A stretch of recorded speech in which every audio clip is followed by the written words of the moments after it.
Weirdly, I love Lisa Kudrow. Okay, all right. As an actor, Yeah. I really admire. Like, have you seen The Comeback? That show exists in my brain nonstop, and she's kind of in the subconscious of my mind, kind of steering all my decisions. Like when I go into panic mode, I kind of, okay, what do I do? I kind of go into Lisa Kudrow mode, and I kind of lock in with her. Like Lisa Kudrow, John Waters, Sacha Baron Cohen, I think, is in it. And like, also just like Jim Carrey. And I know Jim Carrey is like, I feel like he's, I feel like, well, who doesn't love Jim Carrey? But really, I think that he's very, I don't know. I admire him. I've admired him his whole career, and I just love that very few comedians can make me feel really good inside. Oh, I'm going to add Robin Williams and Eddie Murphy to the list too. I mean, it's just fair. like, it's like they're like chicken soup comedians. You know what I mean? So yeah, I like any kind of comedian that just as soon as they're on screen, I love their character. You know. That's awesome. Anyway, I hope that answered. Did I answer? No, that brilliantly answers it, because again, these are people that bring characters to life really well as well. So I can totally see the influence on you, and I think you are carrying that torch very, very well of the comedy that they do. So thank you for that. No, I mean it. She taught me this trick. Dr. Gupta is her name. I feel like I have to just say that. If you blow into a straw into a cup of water, and something about the back pressure of the bubbles and the water, something, and you go, and you do it really slowly. You do all the, you go up and down fully, and it like gets your voice instantly warmed up, because sometimes I have to voice record in the morning. We talk in like a bunch of different voices throughout the day. Like if you record yourself right when you wake up, and then you record yourself saying a sentence before you go to bed, or a sentence during the day.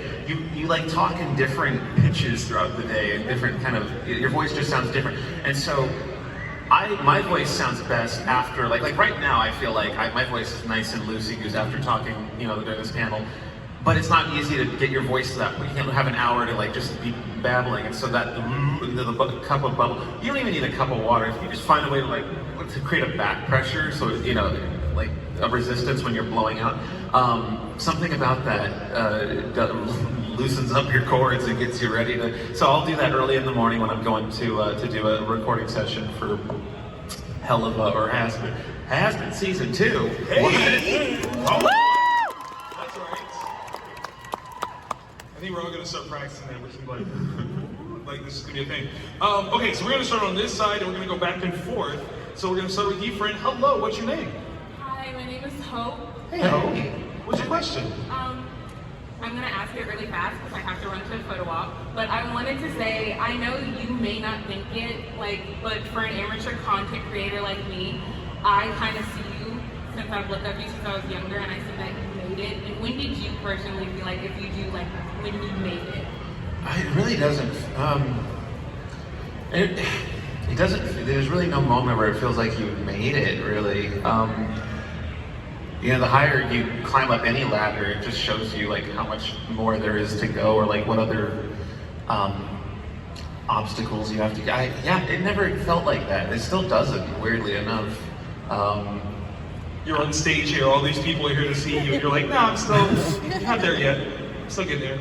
I don't know. I guess I've always focused on what I like to make, and never about the success of it. So it never really was on my radar whether or not I made it. It really wasn't something I was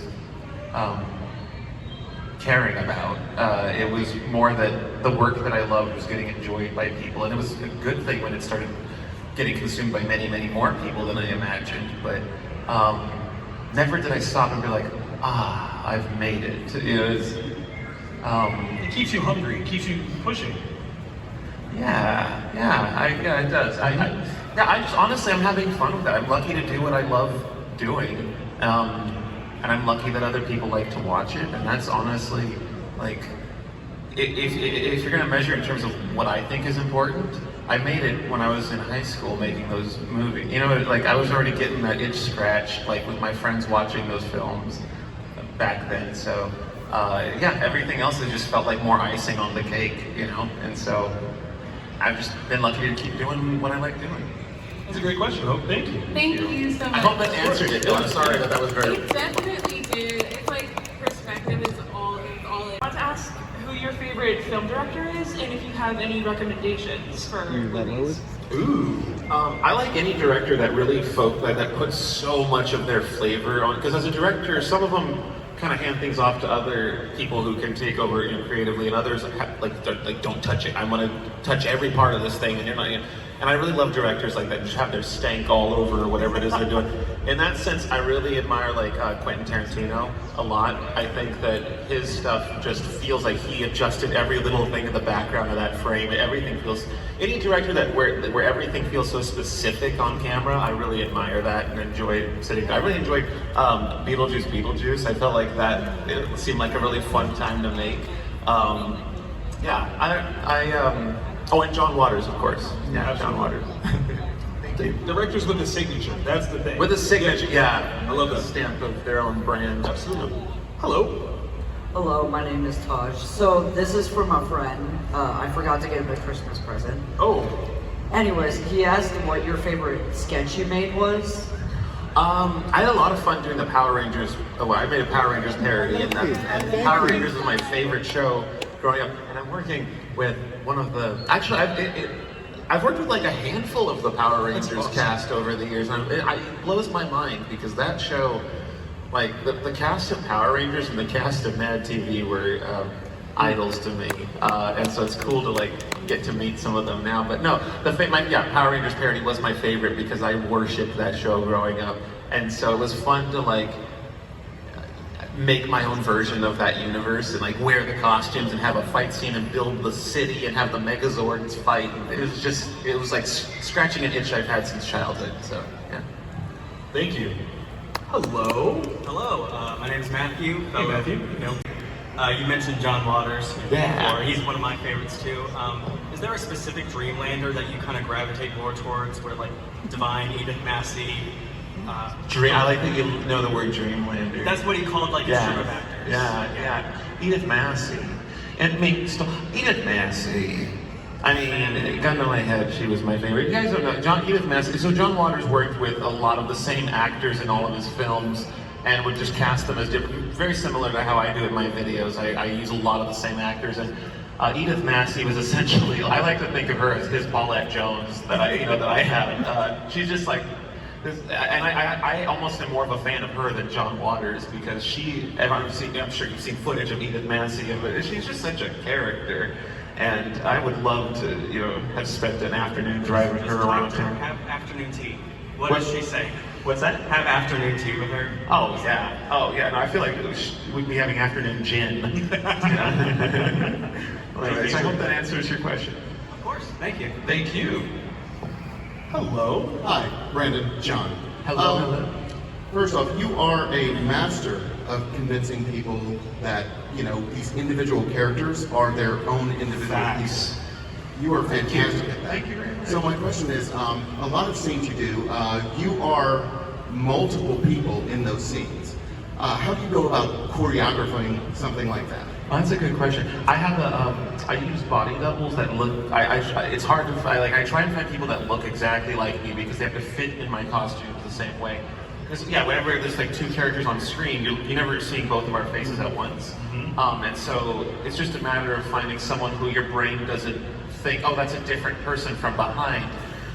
The body double that I use, his name's Austin. He has, believe it or not, he has like we have an identical mole on the back of our neck. It's crazy, and we have like the exact same skin color. So like he's been like my best, like most convincing double. I used him in he was in Bryce for a lot of it. There was like a scene where there's a lot of scenes where there's like two of me in that series, and I'm baffled by like how much he looked like me from behind. But yeah, it's fun because your brain, it's fun tricking people. It's like a magic trick because when it cuts to different angles, you're not thinking that they're switching actors. You're just assuming both of those people are. And I was largely inspired by, like I mentioned earlier, Eddie Murphy. A lot of his early work. I was just in Rick Baker, who was the makeup artist for Nutty Professor and Norbit. Like those movies are just masterful at like having many different characters on screen played by the same actor. And we all know that it's Eddie Murphy, but you tend to forget. It's fun when you forget. The barbershop scene in Coming to Yes, America. barbershop. Yeah, that's a great example. Yes. Yeah, Anyway, I hope that answers your Oh yeah, question. that was perfect. Thank you. Thank you. Children, Yes. Yeah, they're like I really cannot pick one. There are characters I enjoy playing more than others, for sure. A lot of it depends on how comfortable the costume is, because I have to be in that thing for a long time, and some of them are, like, a lot of like metallic makeup, or some of them have a lot of clunky armor and stuff, and that's not fun to wear, especially if it gets cold or hot. But Sam, I guess, is one of my favorite characters. Sam, if you don't know, he kind of exists wherever. I like him because he doesn't have to be at a timer. He can just kind of show up wherever out of context. I hosted the Streamies for a segment as Sam, and yeah, I can just kind of drop him wherever. So yeah, he's definitely up there with my favorite prized children. I love that. Jasper, do you have a favorite? I forgot her name. It's the businesswoman, the blonde one. I forgot. Bryce? Yeah, sorry. Oh, Okay. yeah, she's one of my favorites too. Yeah. Nice. Thank you. Very nice. Hello. Hi. Of all like your voice acting, your channel, what's something you're really proud of?